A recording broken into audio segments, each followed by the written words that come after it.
الذكر فهل من مدكر بسم اللہ الرحمن الرحیم۔ ومن الناس، اور لوگوں میں سے کچھ ایسے ہیں، من یقول، جو کہتے ہیں آمنا باللہ، ہم اللہ پر ایمان رکھتے ہیں، فاذا اوذی فی اللہ، جب وہ اللہ کے راستے میں کوئی تکلیف دیے جاتے ہیں، جعل، تو وہ بنا لیتے ہیں فتنۃ الناس، لوگوں کی تکلیف یا آزمائش کو، کعذاب اللہ، اللہ کے عذاب کی مانند۔ وَلَئِن جَاءَ نَصْرٌ مِّن رَّبِّكَ، اور اگر تیرے رب کی طرف سے کوئی مدد آ جائے،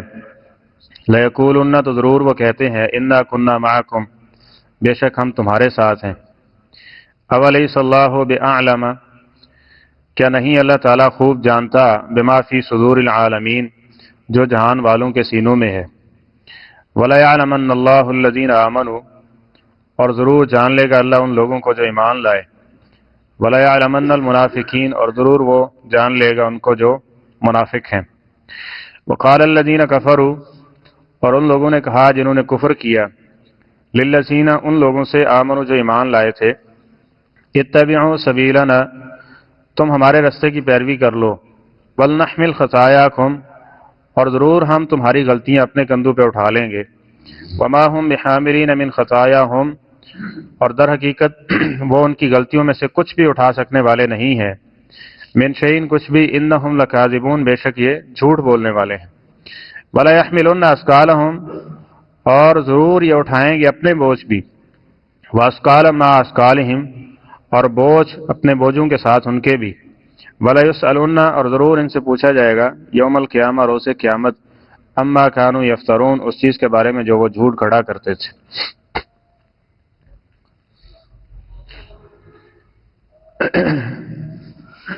صالحیت کا ذکر ہوا تھا کہ انسان نیک و خار کون ہے، تو اس حوالے سے کچھ باتیں ہوئی تھیں، اور اس آیت کا تعلق بھی اسی کے ساتھ ہے کہ اس کے لیے انسان نیک و خار ہے تو اس کے بننے کے لیے ایک اور چیز ضروری ہے، وہ ایذاؤں، تکلیفوں اور آزمائشوں پر صبر ہے، اور خصوصاً ان تکلیفوں پر کہ جو لوگ اس کو پریشان کرتے ہیں، اور پھر اس میں سے بھی ان تکلیفوں پر کہ جو اس کو دین کی وجہ سے ان تکلیفوں کا، ان آزمائشوں کا یا امتحانوں کا سامنا کرنا پڑتا ہے، ان کے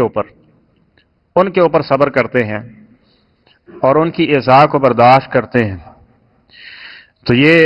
صالحین کا ذکر کیا گیا۔ اور فرمایا جن میں یہ صفت نہیں ہے وہ سمجھتے ہیں کہ ہم مومن ہیں، در حقیقت وہ مومن نہیں ہے۔ فرمایا کچھ لوگ ایسے ہیں جو کہتے ہیں کہ ہم اللہ پر ایمان رکھتے ہیں، جب ان کو اللہ کے راستے میں کوئی تکلیف دی جاتی ہے تو وہ لوگوں کے فتنے، لوگوں کے آزمائش کو اللہ کا عذاب سمجھ بیٹھتے ہیں۔ اب لوگوں کے بارے میں اللہ تعالیٰ نے فرمایا ہم نے ایک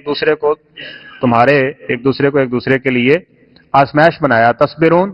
صبر کرتے ہو، یعنی صبر کرنے سے ہی گزارا چلے گا۔ اور اگر ایسا نہیں ہوگا، لوگوں کی ان چھوٹی موٹی تکلیفوں کو سامنے رکھ کے، اب دیکھیں یہ ایک بڑی ہمارے معاشرے میں یہ ہے کہ جی ہماری قوم، ہمارا برادری پوری کی پوری وہ یہ کہہ رہی تھی تو ہماری مجبوری بن گئی۔ اب اس ساری چیزوں کو سامنے رکھ کے دین کو چھوڑ دیا نا، مجبوری اس کو بنا کے، اب لوگوں کے کیا سننے پڑیں گے؟ جی میں نے سننے پڑیں گے ان کا باپ چلا گیا، ان کی والدہ چلے گی، یا ان کا کوئی عزیز و اقارب چلا گیا، تو دیکھا ہی نہیں لا سکے، قرآن خوانی نہیں کروا سکے، ان نے یہ نہیں کیا، ان نے یہ نہیں کیا، یہ چھوٹی چھوٹی باتیں اس کو سمجھتے ہیں کہ یہ گویا کہ اللہ کی طرف سے عذاب ہے۔ اور دوسرا کہ یہ مکی صورت ہے، اور اس کے اندر مفسرین کا زیادہ تر اقوال یہ ہیں کہ جس طرح مدینے کے اندر منافق لوگ موجود تھے، مکے کے اندر بھی کچھ نہ کچھ تھے، اس کی یعنی مدینے کی نسبت تو بہت کم تھے، یعنی کیونکہ وہاں پہ نبی کریم صلی اللہ علیہ وسلم پر ایمان لانا یا آپ کے ساتھ ہونا کوئی ان کی مجبوری نہیں تھی، لیکن کچھ لوگ ایسے تھے کہ جو ایمان لاتے تھے، لیکن ان کو جب وہ وہاں سے کوئی تکلیف ملتی کفار کی طرف سے تو وہ ان کی طرف ہو جاتے، یعنی دل سے ان کی طرف مائل ہو جاتے۔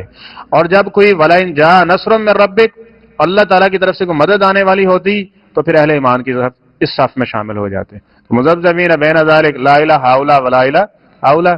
یہ بھٹکے پھرتے ہیں، ادھر سے مفاد ملا تو ادھر ہو گیا، ادھر سے مفاد ملا تو یہ بندہ بہت بھیڑا ہے اللہ کے نزدیک، کہ جہاں سے مفاد ملتا ہے، مفاد پرست کہہ لیں اس کو، دنیاوی اعتبار سے بھی جہاں سے اس کو اچھی چیز ملی، اپنے من کے مطابق ملی، اپنی خواہش کے مطابق ملی، اس کو لے لیا، باقی کو چھوڑ دیا۔ اور یہ وصف جو ہے نا یہودیوں کا، اب یہ چیز جب انسان میں آتی ہے نا تو انسان راہ حق سے بہت دور بھٹک جاتا ہے۔ جس طرح کہ اللہ تعالیٰ نے یہودیوں کے بارے میں کہا تؤمنون افتؤمنون ببعض الکتاب وتکفرون ببعض، کیا ہو گیا تمہیں کہ تم ایسے کرتے ہو کہ کتاب کا بعض حصہ تو لے لیتے ہو، بعض حصے کا کیا کر دیتے ہو؟ انکار کر دیتے ہو۔ جو تمہیں اچھا لگتا ہے اس کو لے لیتے ہو، اور جہاں پہ کوئی آزمائش ہوتی ہے، جہاں پہ کوئی صبر کرنا پڑتا ہے، جہاں پہ کوئی ان چیزوں کو برداشت کرنا پڑتا ہے تو اس وقت تم شریعت کو چھوڑ دیتے ہو۔ یعنی جس طرح وہ کہتے ہیں کہ میٹھا میٹھا آپ کوڑا کوڑا تھو تھو، جو اپنے مطلب کا ہے وہ لے لیا، اور جہاں پہ کچھ دوسری کی باری آتی ہے تو اس وقت دین کی یا اس طرح کی باتیں جو غلط اور اپنے مفاد کے مطابق غلط تعویلات کی صورت میں پیش کرنا، تو یہ ایمان نہیں ہے، یہ ایمان نہیں ہے۔ ایمان ہے، ایمان کس چیز کا نام ہے؟ اللہ اور اللہ کے رسول کی اطاعت، فی السمع والطاعہ، اللہ کی اطاعت کرنی ہے، رسول اللہ کی اطاعت کرنی ہے، فی العسر والیسر، تنگی میں بھی اور آسانی میں بھی، اپنے منشا کے مطابق ہے تب بھی، اپنی منشا کے مخالف ہے تو تب بھی۔ تو فرمایا وہ کہتے تھے انا کنا معکم، جب کوئی مسلمانوں کا پلڑا بھاری ہوتا تو ہم تمہارے ساتھ ہیں۔ تو اللہ تعالیٰ فرماتے ہیں ان کو علم نہیں ہے، ولیس اللہ بعالم بما فی صدور العالمین، اللہ تو سینوں کو دیکھتا ہے، دلوں کو دیکھتا ہے کہ اس دل میں کیا ہے، ٹھیک ہے؟ اللہ تعالیٰ تمہاری صورتوں کی طرف یا تمہاری شکلوں کی طرف یا تمہارے مال و دولت کی طرف نہیں دیکھتا، یہ انسان دیکھتا ہے ان چیزوں کو، لیکن ولکن اللہ ینظر الی قلوبکم واعمالکم، اللہ دو چیزیں دیکھتا ہے، تمہارے دل اور اس کے بعد تمہارے اعمال۔ تو فرمایا ولا یعلمن اللہ الذین آمنوا ولا یعلمن المنافقین، اللہ تعالیٰ خوب جانتا ہے ان لوگوں کو کہ جو خالص دل سے یعنی سچے دل سے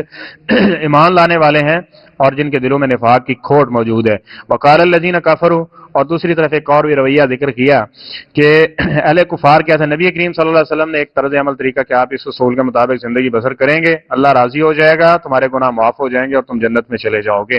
اور دوسری طرف اہل کفار کیا تھے، جو بتوں کی پوجا کرنے والے تھے، وہ کیا کہتے تھے، للذین آمنوا، مومنوں سے یہ کہتے تھے کہ اتبعوا سبیلنا، تسی ساڈی مان لو، آپ اس طرح کی عبادت کرو، یہ جو ہم جس طرح یہ چلے آ رہے ہیں اس طرح کرتے رہو، ولنحمل خطایاکم، اگر کوئی غلطی گناہ ہوا تو وہ ہمارے سارے، ہم تمہارے گناہ اٹھا لیں گے، ہم تمہاری غلطیاں اٹھا لیں گے۔ بھئی یہ کسی پیغمبر نے بھی دعویٰ نہیں کیا، یہ دعویٰ کسی پیغمبر کا بھی نہیں ہے کہ آپ یہ کام کرو تو آپ کی غلطی گناہ اگر ہوا تو وہ ہمارے سارے، ٹھیک ہے؟ گناہ اور غلطی یہ اللہ تعالیٰ کے معاف کرنی ہے کہ نہیں کرنی، ٹھیک ہے؟ یہ اللہ تعالیٰ کے اختیار میں ہے۔ کوئی شخص یہ نہیں کہہ سکتا کہ میں آپ کی غلطیاں اٹھا سکتا ہوں یا آپ کو نیکیاں پارسل کر سکتا ہوں، ایسا کوئی نظام اسلام نے متعارف نہیں کروایا۔ اور اس وقت کے اہل کفار کو بھی دیکھ لیں اور آج کل کے اہل شرک کو بھی دیکھ لیں، جو اس وقت بتوں کی پوجا کرتے تھے،